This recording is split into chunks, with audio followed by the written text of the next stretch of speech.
Cockroach जनता party वाला अभिजीत 6 तारीख को प्रदर्शन करेगा जंतर मंतर पर, यह खबर आपको पता है। शिक्षा मंत्री से इस्तीफा मांगेगा, यह भी आपको पता है। उसने यह भी कहा है कि देश के युवा आगे आए और उसका साथ दें, यह भी आपको पता है। लेकिन इसके अलावा एक और खबर है जो शायद आपको नहीं पता होगी या पता चल गई होगी, तो उसके पीछे की बात भी समझते हैं। वो ये कि सोनम वांगचुक, उन्होंने कहा है कि 5 तारीख तक अगर शिक्षा मंत्री धर्मेंद्र प्रधान का इस्तीफा नहीं होता है, वो इस्तीफा नहीं देते हैं, तो सोनम वांगचुक कॉकरोच जनता पार्टी के इस प्रदर्शन में शामिल होंगे, उसका समर्थन करेंगे, जंतर मंतर आएंगे।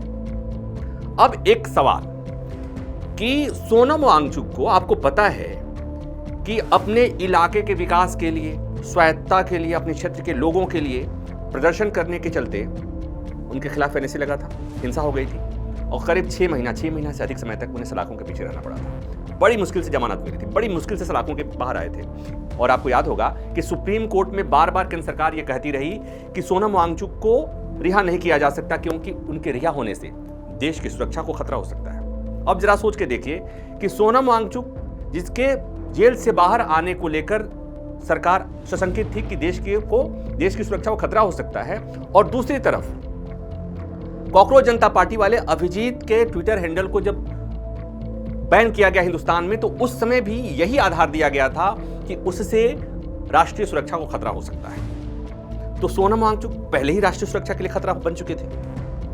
अभिजीत दीपके कॉकरोच जनता पार्टी, यहां भी सरकार कह चुकी है कि राष्ट्रीय सुरक्षा के लिए इनका ट्विटर हैंडल खतरा है। अब ये दोनों अगर प्रदर्शन कर रहे हैं, जंतर मंतर पर प्रदर्शन करने वाले हैं, इस्तीफा मांगने वाले हैं, तो जाहिर सी बात है राष्ट्रीय सुरक्षा को खतरा तो होगा ही, सरकार तो यही कहेगी।